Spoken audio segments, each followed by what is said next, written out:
nations. Have you ever been to a rogue nation? Do you like traveling to rogue nations? Do you know what a rogue nation is? Stephen Shalowitz knows. He loves traveling to rogue nations. He's going to tell us all about it today on Globally Curious.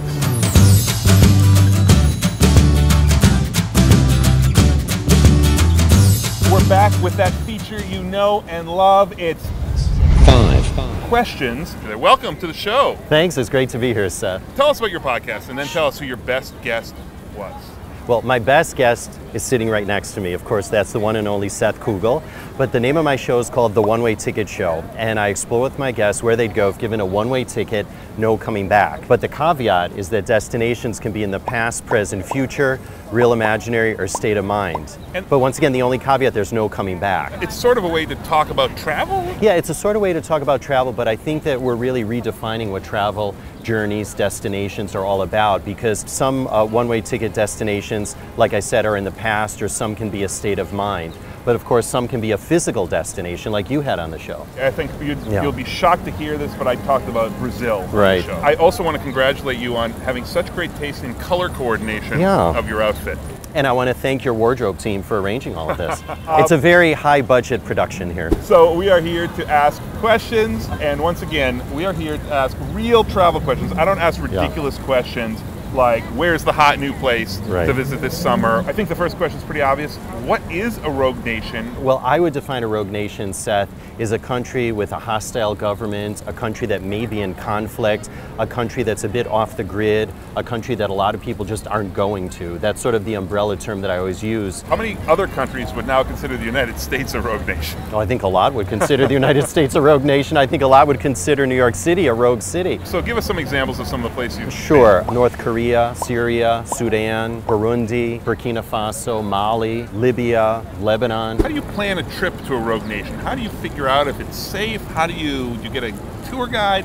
Sure. What's the planning process? What's the planning process? Well, first of all is I usually like to travel off-peak season because you get great deals, especially on hotels, and you get the whole place to yourself. So for example, Russia, which I wouldn't necessarily consider a rogue nation, although many might consider a rogue nation, I went during December, January, and it was absolute magic to see the place snowed in, covered in ice. It was cold, but it was beautiful. The other thing is, depending on the country, you almost have to go with a group or you almost have to get a guide. And my big recommendation though is that if you go with a group, try and go either before and have some free time yourself, or go and stay after and have some free time. You can always extend your visa. Is that either true of North Korea? North Korea, I was even able to extend my visa because the trip was for about a week.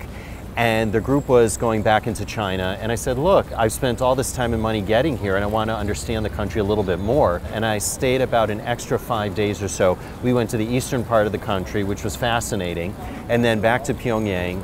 And I got to see things in Pyongyang that most people aren't necessarily going, rushing to visit. Like, for example, the film studio in North Korea. The other reason, though, to go to some of these rogue nations is to see things that you have a particular interest in that you can find maybe in other places, but they're so much more authentic in these countries. And I have a particular interest in Roman ruins. And so to go to Algeria and to see the extraordinary Roman ruins, or in Tunisia, for example. You said Algeria. It's just a country we don't think about going to. It's a wonderful country to visit. The architecture was amazing. The food was fantastic, wonderful French patisseries, and very few tourists. One of my ongoing philosophies is, if there's very few tourists, the people there are more interested in you and treat you better. 1000%. And you can just start conversations with people. Well, one of the things that one needs to do, I think, when you're in a place that has a lot of tourists, is to try and do local types of things. So for example,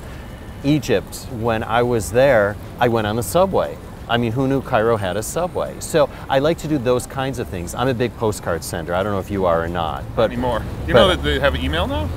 I never heard of email. What's that? But what I like to do is I love to send postcards, and rather than giving the postcard to someone at the hotel or the guest house, going to the post office yourself, dealing with the money, seeing what a stamp looks like, waiting in line, starting a conversation with the person next to you. How do you, when you're in this country and you have a few extra days, how do you decide where to go? Aside from you're going to go to the post office and and buy a stamp. I'm going to spend 3 days at the post office waiting in line. So in Cuba, for example, it was a week visa. I went with a group. It was all legit.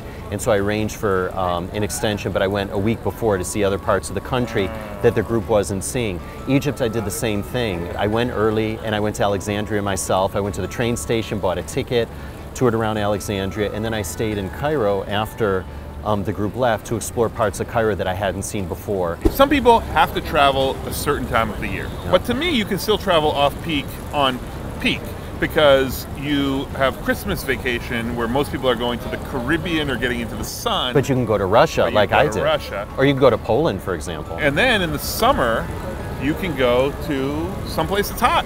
Like Uzbekistan, where I went to when it was July and it was 1,000 degrees outside. Let's not get out of control here. Yeah. I have not yet been to Jamaica.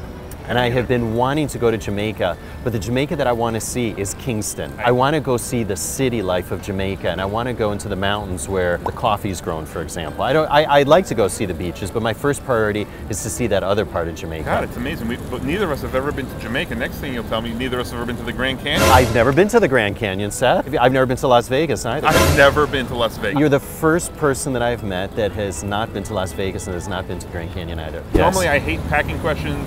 I'm a terrible packer. I don't even like to talk about packing. But when you go to these places, you have to like bring extra granola bars or first aid kit. I will say, Seth, I always travel with a first aid kit. Right. I always travel with food. But the one thing without fail that I always pack, at least 2 or 3 babkas, cinnamon babkas. And I'm not sure if your audience knows what a cinnamon babka is or even knows what a babka is. Oh, so delicious. Yes. So a babka is a sweet Eastern European Russian bread. It can be cinnamon, it can either be chocolate or have come in any number of flavors. And I always carry a few with me because first of all, your luggage smells great. Second of all, it can always serve as emergency food. And I have a huge sweet tooth, by the way. But the other thing is that you never know if you're unexpectedly invited into someone's home. I always like to bring something into someone's home, right? It's a gift, it's a way of saying thank you. Yes. And rather than scrambling to go buy flowers or chocolate or something that's culturally appropriate, I feel like this is a taste of New York that I can bring to them. What do you do about language? I'm imagining not everybody speaks English, as you've already sort of alluded to. How do you handle the language issue? I try and learn as much of the local language as I can. Or for example, I don't speak Russian and I don't read Russian, but I did learn the Cyrillic alphabet, and it's actually very easy. So when I landed in Moscow, I had the subway stop for the hotel that I was staying at in the center of Moscow. It was right near Red Square. So I was able to navigate going from the airport to the hotel. I felt like I was on The Amazing Race just by reading the subway signs. And then you ask questions along the way and you point and so on. And that's part of the charm and the beauty of traveling alone and of also being in a place that you don't speak the language, because I actually love to not speak the language and I love to hear sounds that I absolutely don't understand. Having said that though, I do speak Spanish and I do speak Mandarin. And I have to tell you, I have used my Mandarin in the most unexpected of places. I've used it in Mexico. I used it in, for example, we talked about Uzbekistan. In Uzbekistan as well, I was in the city of Bukhara, and I asked them if they knew of a place for good Chinese food. They said, come to our cafeteria tomorrow. So they invited me into their cafeteria, so I had lunch in this Chinese cafeteria the next day, and they couldn't have been more hospitable, and it was the most fantastic Chinese meal that I had in recent memory. So there you go. Let's face it, it probably wasn't actually the best Chinese food, but the circumstance made You got it, Seth. So if you speak a couple of languages, and even languages that aren't spoken in those countries, you can always make do. When people say like, I'm off to Philadelphia, or like, I'm going to Cape Cod, you must be like, lame. I'm going to Libya.